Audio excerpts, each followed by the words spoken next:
మన నిరంతర శ్రమను చూసి ఓటమి కూడా పారిపోద్ది అనమాట. తెలుగులో సూక్తుంది, అనేక రకాల విత్తనాలను విత్తడం ద్వారా నేల ఏ విధంగా సారవంతం అవుతుందో అలాగే రకరకాల విషయాలను తెలుసుకోవడం ద్వారా మనసుకు వస్తుంది. మనం రకరకాల విత్తనాలు విత్తితే ఏమైంది, నేల సారవంతమైంది, ఫలించే పంటలాగా భూమిలాగా తయారైంది. అదే విధంగా రకరకాల విషయాలు తెలుసుకుంటే మనసుకు వికసిస్తుంది.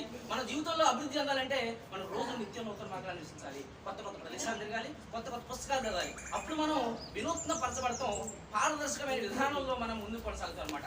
ఆ విధంగా మీరు కొనసాగాలి. ఇంకోటి ఏంటంటే మన జీవితంలో వచ్చే ప్రతిరోజు కూడా ఎంతో కొంత వివేకం నేర్చుకోకపోతే మన జీవితంలో మరొక రోజు వ్యర్థంగా నేర్చుకోవాలి. మన జీవితంలో వచ్చే ప్రతిరోజు కూడా క్రితం రోజు కన్నా కాస్త పోస్తో ఎక్కువ విషయాలు నేర్చుకోవాలి.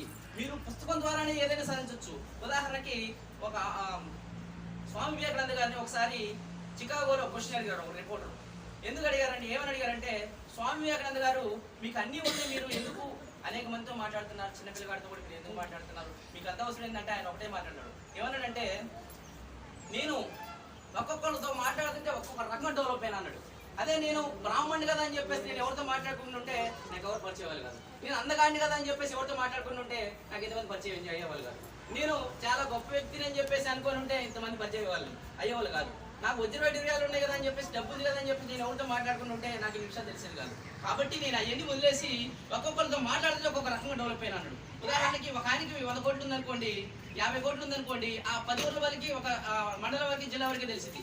అదే జ్ఞానం అనేది ఎల్లలు దాటేటట్టు చేసింది అనమాట, దేశాలు దాటేటట్టు చేసింది అనమాట. కాబట్టి ఆ యొక్క విద్య అన్నిటికీ మూలం అనమాట. ఆ యొక్క విద్యను మీరు పట్టుకోవాలన్నమాట. అన్నదానం అనేది ఆకలి తీస్తే, అక్షర జ్ఞానం అనేది అజ్ఞానాన్ని తొలగిస్తుంది. మన ఈ అక్షరం అనేది మన తలరాతను మార్చేటువంటి ఏకైక ఆయుధం అనమాట. మన ఒక సిరా చుక్క అక్షరం రాసిన సిరా చుక్క అంటే 1,00,000 మెదలకు కదలిక అనమాట. కాబట్టి జన్మించిన తల్లిదండ్రులకు, జ్ఞానాన్ని నేర్పిన ఉపాధ్యాయులకు మించి గౌరవించి తగిన వాళ్ళు లేరో తెలుసుకోవాలి. వీళ్ళు మించిన వాళ్ళు ఎవరు లేరనమాట. చెప్పండి, జన్మించిన తల్లిదండ్రులు, జ్ఞానాన్ని నేర్పిన ఉపాధ్యాయులు, వీళ్ళకి మించిన వాళ్ళు ఎవరు లేరనమాట.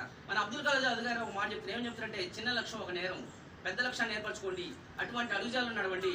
కాబట్టి పెద్ద లక్ష్యాన్ని ఏర్పరచుకొని అటువంటి అడుగుజాలను నడవాలి. వెలిగే దీపమే ఇతర దీపాలను వెలిగించగలదు, నిరంతరం నేర్చుకున్న వారే ఇతరులకు నేర్పగలరు. మీరు నిరంతరం నేర్చుకుంటూ ఉండాలన్నమాట.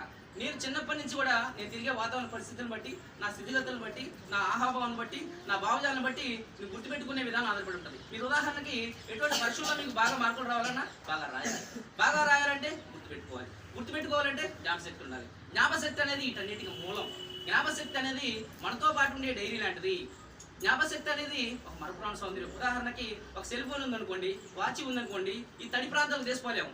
అంటే అన్ని వస్తువులు అన్ని చోట్ల తీసుకోలేము. కానీ జ్ఞాపశక్తి అనేది మనతో పాటు ఉండే డైరీ లాంటిది. ఇవాళ 50 మంది మనుషులు శారీరక బలంతో చేసేటటువంటి పనిని ఒక జేసీబీ చేస్తుంది. ఆ జేసీబీని కనిపెట్టింది మేధోబలంతో. కాబట్టి శారీరక బలం కంటే మేధోబలం చాలా గొప్పది.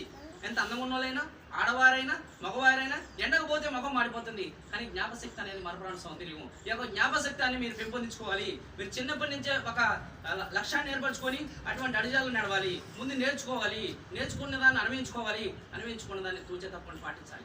మీరు అనుకోవచ్చు, అసలు నేను ఎట్లా ఏం చెప్తా ఏందనంటే, ఏదైనా కానీ నేను చెప్తా.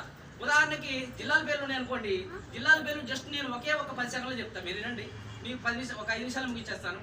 ఏంటంటే, నాన్నపేట ములుగు ఆదిలాబాద్ అస్బాబాద్ నిర్మల్ మంచిర్యాల నిజామాబాద్ కామెడీ మెదక్ సంగారెడ్డి సిద్దిపేట రంగారెడ్డి హైదరాబాద్ మేడ్చల్ హైదరాబాద్ మహబూబ్ నగర్ నల్గొండ నల్గొండ గద్దెల కన్నడ సిరిసిల్ల పెద్దపల్లి జీత అనుకోండి వరంగల్ జనగాం భూపాలపల్లి మహబూబాద్ ఖమ్మం కొత్తగూడెం భద్రాద్రి నల్గొండ సూర్యాపేట కోనేరు రాజుద్ది. ఇదే మన రాష్ట్రాల పేర్లను చెప్పాలనుకోండి, జస్ట్ ఒక 10 సెకండ్లే. అస్సాం, సిక్కిం, గోవా, కేరళ, ఒడిశా, హర్యానా, బీహార్, పంజాబ్, జార్ఖండ్, మిజోరాం, త్రిపుర, మహారాష్ట్ర, కర్ణాటక, రాజస్థాన్, గుజరాత్, మేఘాలయ, మణిపూర్, నాగాలాండ్, తెలంగాణ, ఆంధ్రప్రదేశ్, మధ్యప్రదేశ్, ఉత్తరప్రదేశ్, హిమాచల్ ప్రదేశ్, అరుణాచల్ ప్రదేశ్, తమిళనాడు, ఛత్తీస్గఢ్, ఉత్తరాఖండ్, పశ్చిమ బెంగాల్. అదే దేశాలు Afghanistan, Albania, Algeria, Andorra, Angola, Andorra, Barbuda, Argentina, Armenia, Aruba, Australia, Azerbaijan, Bahamas, Bahrain, Bangladesh, Barbados, Belarus, Belgium, Paris, Benin, Bolivia, Bosnia, Argentina, Botswana, Brazil, Brunei, Pune, Bulgaria, Burma, Burma, Brunei, Cameroon, Canada, Cambodia, Central African Republic, Chad, Chile, China, Colombia, Congo, Congo Republic of the Costa Rica, Cote d'Ivoire, Croatia, Cuba, France, Cyprus, Egypt, Denmark, Lisbon, Republic East Timor, Egypt, US, Arabia, Ecuador, Armenia, Eritrea, Estonia, Ethiopia, Fiji, Finland, France, Gabon, Gambia, Georgia, Germany, Ghana, Greece, Guyana, Guatemala, Guinea Bissau, Guyana, Haiti, Honduras, Hungary, Iceland, India, Indonesia, Iran, Iraq, Ireland, Israel, Italy, Jamaica, Japan, Jordan, Kazakhstan, Kenya, Kyrgyz, Kosovo, Kuwait, Greece, Laos, Latvia, Lebanon, Lesotho, Libya, లిస్టన్, Lithuania, Luxembourg, Macau, Maldives, Madagascar, Maldives, Malaysia, Mali, Malta, మాస్ట్రేలియా, Micronesia,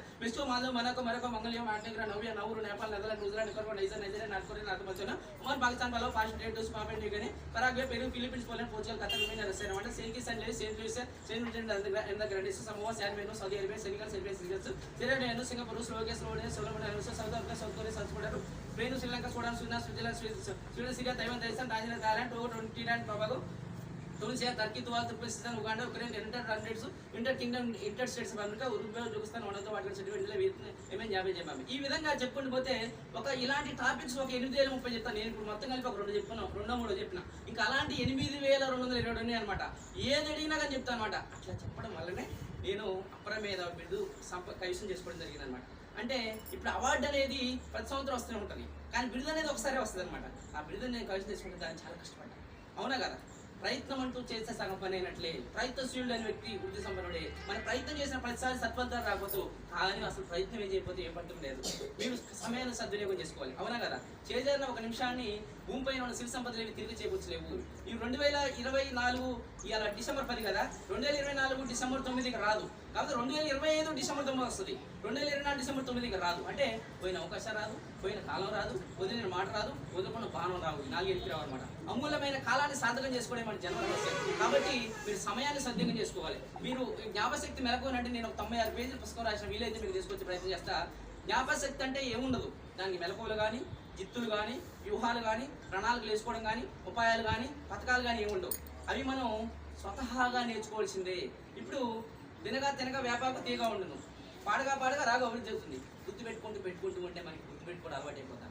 మన మనసాక్షి అనేది మన brain చెప్పింది. ఉదాహరణకు నేను గుర్తుపెట్టుకోవాలి అనుకోండి, మన మనసాక్షిమే మన బ్రెయిన్ చెప్పింది ఏదో గుర్తుపెట్టుకోవాలనుకుంటున్నాను, అప్పుడు మనకు గుర్తుంటుంది. అది మన మనసాక్షిపై మనం వదిలే నాకు అవసరం లేదు, గుర్తుపెట్టుకోవాల్సిన అవసరం లేదు అనుకున్నాం అనుకోండి, మన మనసాక్షి కూడా బ్రెయిన్ అదే చెప్పింది, గుర్తుపెట్టుకోవాల్సిన అవసరం లేదంట అని. అంటే మన బ్రెయిన్ కూడా అదే అంటది. అంటే మనం ఏం చెప్తే తింటుంది అనమాట.